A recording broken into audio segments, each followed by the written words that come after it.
Hello, everybody, and welcome to another episode of Insufficient Friends. I'm Kevin. She's Nikki. Hi. And Nick, I think hopefully we've got the microphone issues fixed. Thank goodness. We've spent the past, 45 minutes trying to figure it out, so hopefully it's working. It seems to be, so we'll see. Good. But anyway, fingers crossed. How was your week? It was okay, just work. I literally didn't do anything besides work and take my car for an oil change this week. What'd you do? Just work. That's riveting. We lead such interesting lives, Kevin. Yeah, I know, right? I did talk to my mom earlier though, and she apparently has had COVID all week, so she's been it's going around again. It is going around again, which is not fun. Yeah. My friend Ashley has it, and I thought I had it the other week because there was 2 days where I could barely get out of bed, but I never tested, so I have no idea. Yeah. It's just like anything. It hits so many people differently, so that it's kind of hard sometimes to tell what exactly is Yeah, how's your mom doing with it? Going on. She says it's a little rough, like she's tired, doesn't have any energy right now, but it's just kind of the way it is. She's luckily, I think, getting a little bit better, she said. So that's good. Good. Yeah. So, let's see here. I think you said, hold on, I gotta find this. Where is this thing? Why am I never prepared for this stuff? Anyway, shout outs for this week. Nick, you said you had a shout out. I do. I have a shout out. So this person was on our Instagram and has liked a couple of the last couple reels. Okay. Well, thank you for liking. Made. Yeah. So Brandon Stokely, I have no idea who you are. No idea where you come from, but I appreciate you. Yes. So thank you for liking everything, and feel free to comment. And this goes out to everyone, especially if you just started listening or you've been listening for a while and want to hear about something. Let us know. Otherwise, we will literally just talk about whatever we want to talk about. Oh, a dog has entered the room. They just opened the door. That's fine. Goodness. I mean, they're leaving. Good Lord. But so I have a couple shout outs. So over the next week, before we record again or before we have another episode come out, I've got 4 people with birthdays. There's a birthday heavy week for people. Let's see. Kinsey, friend of the podcast, Kinsey is on there. Along with a couple of my other coworkers, my cousin Braden and Megan, who's also been on here. So we've got a few birthdays. So happy birthday to everybody. We didn't have any happy birthday. We didn't have any comments on the YouTube page thingy. But we've comment right here. It's right here. Just do that. Tell us what you want to hear about, or tell us how to be better. We probably won't listen to you. We'll probably just keep talking. But I mean, because we're just here to talk. Like that's all we're doing. We're just here to have fun and catch up and stuff. So but anyway, this week we're talking about. We didn't have anything else to talk about, so we're going back to our wars. And we're going to the War of 1812, which I feel like is. It's like a forgotten war in American and British history, I think. It's kind of a forgotten war. Yeah. Because there's a lot of other things that were going on. It didn't last very long because it only lasted till 2014. So it only lasted a couple years. It wasn't a long fought war. 1814, not 2014. Oh, sorry. Yeah, no, sorry. It didn't last. Wow. That is an extremely long war. My bad. We're doing good. Yeah. Yeah, we're... Yeah, but it's very interesting. And yes, this is kind of like a filler topic for us, but I also genuinely wanted to go back through the wars in our history, because there are so many that I never paid attention to, because I was always more fascinated with European history and didn't really care about this, which technically this was part of European history, but whatever. So I was actually really interested in this. And what fascinated me was to go back and to set the context of 1812 in America. because this was almost as fascinating as any of the other reading I did for this. Yeah. In 1812, um, there was only like the East Coast and some southern states, not Florida. Mm-hmm. Mississippi was still just a territory. And then Missouri, Illinois, Michigan, Indiana were just massive territories. Yep. But there was only like 12, 13, 14 states. I'm trying to count on the map I'm looking at. But really, it was just the East Coast and some of the southern states. Yeah. And so, because Florida wasn't annexed until after, so it's just weird to think about because it was not that long ago. No, So, it wasn't that yeah. long ago, but also if you think about it, like we said, it kind of, I mean, we talked about it before. It's almost like a second revolution, second Yeah. fight of the Revolutionary War, because it's the U.S. against the British, or America against the British. It's just again. like a chapter 2. It's like chapter 2. Yeah. And this, 1812 is, I mean, what is that, 20, 30, like 30 years after the American Revolution? So it's And not so it that seems, long either. Like, no, it doesn't. And it seems odd. So, and then as far as the context of the rulers at the time, so James Madison was our president at the time. And then George III was king of Britain at the time, or the UK. So, and that was wild to me because it seems like so recent in our history. But when I think of George III, I'm like, oh, that's like ancient now. So it's one of those like the timelines don't add up in my head type of things that we've talked through before. But yeah. George III, that was weird to me. Already getting on a tangent, and we're already like 5 seconds into this episode. But George III is like the George from Queen Charlotte, Bridgerton, like that story, which just seems like it's so much more antiquated. But then when you think of American history, I guess I just think of it differently. So it just kind of blew my mind on the timeline side of things.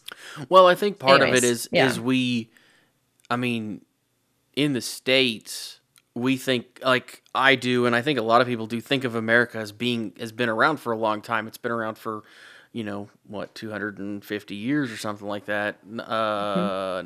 Yeah, so not quite 250 years, I guess. But we think that'd about be 2076, right? No, that'd be 300 years. I was really good at math.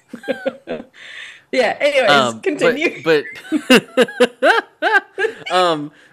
the we think of it as being old, but in the grand scheme of like how long civilizations have been around, the United States is a very young country. Like it's not it's not as young as some others, but it's a very young country compared to the England or something like that, which has been around for 1,000 years or whatever, hundreds and hundreds of years, not just so long. And when you think of like Native American history and things, of course because we, when we talk about the history of our geographical area, we're talking about just the United States. So obviously, just like Europe, just like other places, there's more history than that. But as of the United States, as a country, it's just wild to think about how young it is. Yeah. Yeah. So, there was a lot of stuff that kind of went into this. It seems like this war. I remember hearing about this war, but I don't remember learning that much about this war. I remember learning about the American Revolution. Yeah. I remember learning a lot about the Civil War. I don't. I feel like this one was skipped. There is one thing that I particularly remember, and we'll get to it here in a few minutes, but I didn't know it was from this. So we'll get to that here in a few minutes. But first, we're going to start with what was going on. So this is kind of a build-up from Britain had been fighting the French during the French Revolution and the Napoleonic Wars for like a couple decades at this point. And that's one of the things that caused this whole spat with the U.S. At this time, because the U.S. was trying to trade with other countries, and both France and Britain were like, "Hey, don't trade with them, trade with us, or don't trade with us, trade with them." So it's that kind of, the U.S. was just trying to seems like it was trying to play nice. I know there was more to it than that. We're not just all perfect here, but it's that was one of them. That was a little bit of it.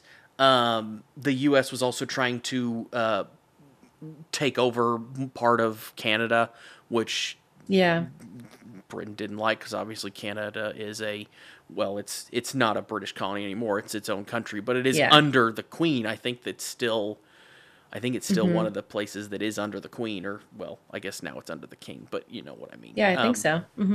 So there was several different things that were going on that kind of pushed the U.S. and Britain into another war like this, from what I gathered. Yeah, there was definitely a lot going on politically and geographically. I mean, and because you've got America wanted to expand north and west, and then the trading thing, but then also impressment of soldiers. I might be skipping ahead. You probably were going to talk about this, but I wanted to impress you with my knowledge of impressment. So this is wild, because I never even thought of this as like something that happened, and this is somewhat modern day-ish. Like, I would consider anything past like the 1700s more of a modern history than ancient. Yeah. So the fact that they were forcibly removing American soldiers from, or just anyone, merchants, soldiers, whatever, from ships, and just saying, they're threatening violence if they don't serve in the Royal Navy, was wild, because these are like innocent, people just trying to trade and whatever. So that was one of the ones that was crazy to me, because it almost sounds like piracy. Just at the hands of the government. But and then just also, so King George III was also, he had mental illnesses. Like, it was a lot of his, is it privy council made a lot of decisions. So there was anyways, there was a lot going on. Agreed. So like you said, James Madison was president, and it was just a lot of kind of back and forth between France and Britain and Spain and the U.S. and Canada and all these different places. So when war actually started in 1812, it wasn't something that people actually, like, they didn't want war. They wanted, I mean, I don't know that anybody ever wants war. I'm sure some people do, but they didn't think war was needed. They thought, the U.S. thought that they could move into Canada without soldiers. They would be able to take control. And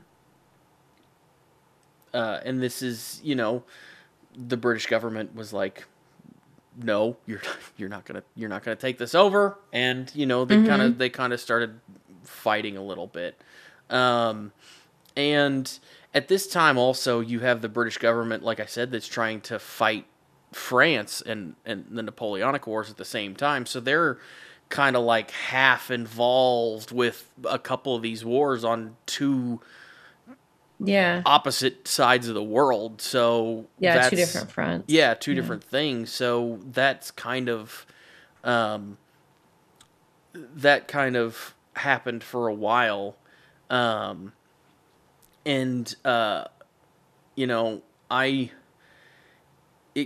war just kind of seemed to go, just kind of, little different battles and things like that, obviously. And then in August of 1814, this is where I knew that this had happened, but I didn't know it was this war. The British defeated Napoleon. Napoleon was defeated in 1814, and that allowed more British forces to come to the U.S. to fight. So the British started to crack down and started to make a lot of progress in the U.S. This is when the British took over the U.S. Capitol, so Washington D.C., and burnt down the White House, burnt down the Capitol building, and basically set the city. Yeah, I didn't know when ablaze. that happened. Yeah, so that's I didn't realize that was this war either. I knew it had happened, Yeah, same. But I didn't realize that was this war either. Um, Mm. so that happened. This is also when the British assault on Baltimore, which is really near to Mm-hmm. D.C. if you know like Yeah. geography in that area. But this is where the Star Spangled Banners comes from. This is the actions that inspired Francis Scott Key to write the Star Spangled Banner, which is you know Yeah. uh, And it was a poem, right? mm-hmm. It wasn't originally a song. I think it was a poem, right? Yeah. Yeah, it was a poem. Um, but yeah, this. I mean, eventually the U.S.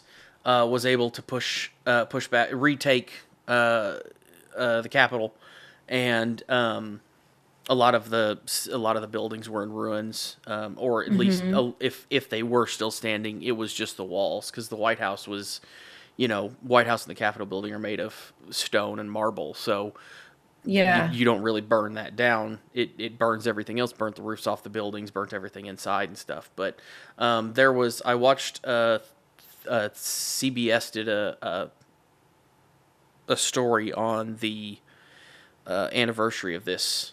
I guess Mm-hmm. several years ago, and they talked about like just specifically the burning of the Capitol and how Hmm. how the building went up in flames and it wouldn't, like it was the dome wasn't built on the Capitol building yet. But Mm-hmm. yet the House chambers were considered, they said, one of the most beautiful rooms in the country or in the world. The only reason that the building burnt down is because they were able to light the roof on fire. Mm. If you go to the White House, you can actually they showed the burn marks on the stone outside of where one of the doors would have been, where the flames would have kind of Yeah. came out and burnt the building. Mm-hmm. So there's still like remnants of That's that. cool. And there's actually a Mm-hmm. painting of George Washington that still hangs in the White House that was in the building and saved from it when it was burned down. So it's a full length Yeah. portrait Was it of. Dolly Madison that saved that Hmm. painting? Yeah. Yeah. So ordered it to be taken off the walls, and the staff at the White House did that and moved it out as they were trying to flee, and Mm-hmm. they were able to get that out. So that still It's hangs on the wild. walls today, which is kind of crazy that something like that Those little happens. facts are so interesting to Yeah, me. Yeah. It's very interesting. yeah. Mhm. So And I was just looking at in my notes here because I copy and paste a lot of things. And so I read half my notes just now. And the Battle of New Orleans in I guess technically that was 1815. So like right after the treaty was ratified, literally a couple days after, because they were still fighting after that was drafted. mhm. Um, but the Battle of New Orleans. So one of my favorite songs ever is Johnny. I think it's Johnny Horton. I think it's just called the Battle of New Orleans, which I should have. I'm so good at connecting the dots on things, but that's one of my favorite. And it's like an 1814 took a little trip. I love that song so much. It's so good. I'll have to post it Yep, after this it is a episode. song by Johnny Horton. Yeah, You are I correct. love I love that song so much. Anyways, I digress. Yeah, and that's it's just things like this to me. I mean, we've talked about it before. We're both very interested in like history and things like this. Yeah. Um, yeah, it was in early 1815 that they adopted the Hartford Convention, which was a resolution. Basically, the whole thing ended in a stalemate. Nobody Yeah. really won, nobody really lost, um, and it just kind of ended. Yeah. Yeah, because So it kind of just petered out. Like there was still a little bit of fighting afterwards because partly because some people didn't know it was over already. yeah, which Um, is the same and thing it that just kind of happened. dwindled off. Which is the same thing that happened in like the Civil War and stuff. When you have, when Yeah. you, especially back in that time, when it took, a day and a half to ride from city to city to tell everybody what had happened. You didn't just pick up your cell phone and text somebody and say, "Hey, this has ended." It was you had to get the word to everywhere, and when you have a place this large, that's a lot. Like massive. I don't think, if you're not from the States, I know people from the States get this, but if you're not from the States, I've talked about this before, and I've heard people talk about this before. I don't think a lot of people realize how big this country actually is, especially people who live in Europe, where the countries are a lot smaller. The U.S. is flipping huge.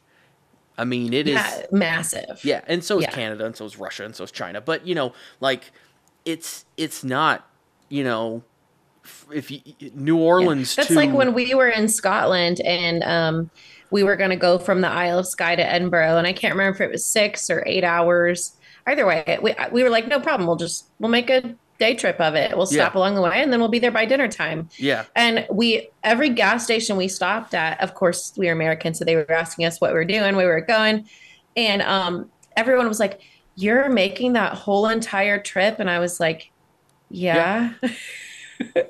This is easy for us, but I guess if you're used to that, that's the whole entire country for them. Oh, and I get that.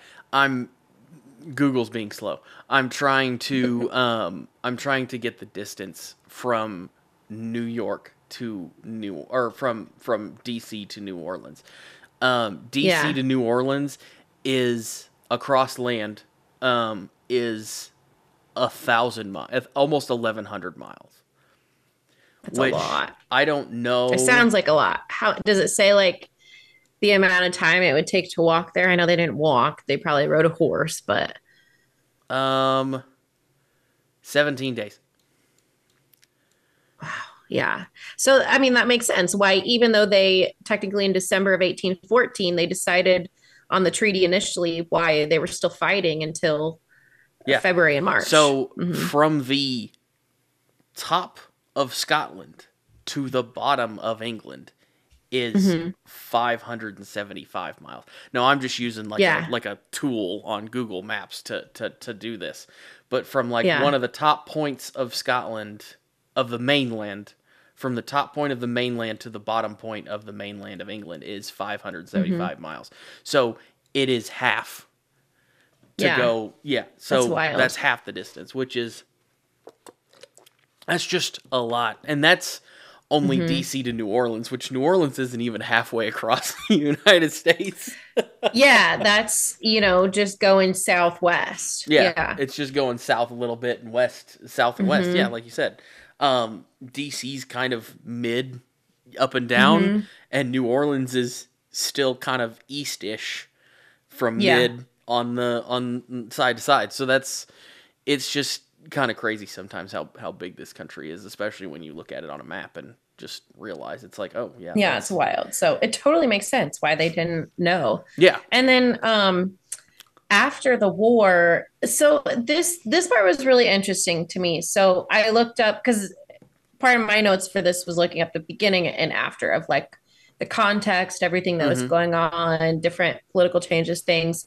It was really interesting to read a American viewpoint versus like Canadian, Native American, and the other. So on the United States side, it was nicknamed the era of good feelings after, because it was considered political harmony. Like, they were done with chapter 2 of the war. There was like not as much partisan conflict. Everyone was like very prideful of their nation, in like a positive way, not like, it kind of has a negative connotation nowadays, but actually very like positive feelings in America after the war. Economic growth started happening a lot more. Once you're organized as a country and stop fighting wars, you can manufacture, like all that started to boom until the Civil War. But so that was really interesting. And the British let off a little bit on their, control of Native American tribes. But it's such a minor conflict in British and United States history. But I was reading that to Canadians and Native Americans, it was like a major turning point. So this is one of the pivotal, Hmm. moments in their histories, Native Americans especially, because we just kept expanding westward into their Yeah. land. And then the Canadians, it was just a turning point, like politically for them. Yeah. But that was just interesting. It just puts into context, like, we are so not, the sun doesn't revolve around us, basically. And when you read things from different point of views, it's wild. But in the United States, it was also the decline of the Federalist Party, which is just interesting because that was one of the very first political parties here. Mm-hmm. But so it was really interesting to read the different impacts afterwards too, and throughout up to Yeah. the Civil War. Yeah. And I mean, I just, again, just find all of this stuff interesting. Mm-hmm. Eventually, uh, less than a decade later, the U.S. got Spain to give up Florida in 1821, so that that kind Mm-hmm. of happened. Yeah. Canada eventually, obviously, became its own country, and it's just kind of, yeah, it's just this kind of led to, it seems like this kind of led to a change of a lot of different things around the world, so, or around this part of the world. So it's, Yeah. and it doesn't seem to get, besides, like I said, the only thing that I really knew about this war, and it may be my stupidity, but I don't, I remember learning about Mm-hmm. the Civil War in school and things like Yeah. that, but the only thing I remember about this one is the um, burning down Of of DC. DC, I very basically. much remember us spending like at least 2 or 3 weeks on this, but I was in AP US history. Um, and so I remember because we had these very specific note sheets for tests because you had to study for the AP exam. Anyways, I remember spending a couple of weeks on this, but I think because that's just like a study and test versus in American society, this war is not talked about. Hmm. If you talk about American wars, people say revolutionary and civil, Mm-hmm. and then they might talk about the world wars. But so I think in society in general, it's not remembered as much. And maybe we learned it, maybe some people didn't, but I think you remember the things that are talked about are more present in culture. And so that's probably part of it too, is most people probably don't even remember what it is because it's not talked about. Yeah. Um, but we're talking about it today. Yeah. And, I don't. Welcome to our coffee talk on the War of 1812. Because we didn't know what else to talk about for this week. Hey, this was actually on my list. Yeah. I'm offended. I actually wanted to talk about it. But anyway, yeah, I think. Do you have anything else to add to this? Because otherwise, I think it's time for No. facts. Okay, Yeah, then fun facts. let's go to facts. I Yeah, I don't really. Um. Oh, okay. I do have a fact. Do you want to go Mhm. first, or do you want me to go first? I can go first. Okay, go for it. So I found a PDF from va.gov, Mm-hmm. and it lists all of the wars in the United States, and like even to present, and like the impacts and deaths and everything like that. But this was interesting. It also lists like the last survivors of each war and when they passed away. So from the War of 1812, the last veteran of the war was Hiram Kronk, and he died in 1905. He was 105. So this dude was born in 1800, served in the war as a very young guy, and then died at 105 in 1905, which again, it's the timeline thing that my brain sometimes can't line up timelines, and that's just wild to me that like he lived through the Civil War up to almost seeing it, basically the Great Depression, like just wild. Hmm. Yeah, that is crazy. Mm-hmm. Okay. So mine uh is So there was an admiral in the Royal Navy who fought in this war. And he died at 81. It's kind of crazy to think like that some of these people lived that long. Yeah. But anyway, this guy was an admiral. He was part of this war. He was one of the big people. And actually, I don't remember if they said he led the burning. Yeah. So his name is Sir George Cockburn. Okay. And he is known as being very important in the involvement of capturing and burning Washington to the ground. So, and that was done under the advisement of Major General Robert Ross. So, when the war ended, he went back to Britain, and his portrait of him standing there, like, you know how almost every dignitary had a fancy full length portrait or whatever. Yeah. So the portrait of him shows Washington burning in the background. Oh, really? It's him standing. It's him standing on a hill in his full regalia and holding a sword, and the Washington is burning in the background. That's funny. You'll have to send that to me so I can post it because I want to see it too. Yeah. So that's just crazy. And that was painted. It says it was circa 1817. So a couple years after the war ended. Which is kind of like, that's kind of funny. Like, George Washington, like we said, George Washington had his portrait taken out of the White House during the burning of D.C. And this guy had it painted into his... into his yeah. That's hilarious. but hey, more power to you, I guess. That's awesome. But I think that is it for this week. Hope you guys enjoyed this. Don't forget to like, subscribe, comment, and thanks for watching, and we'll talk to you guys next week. Bye.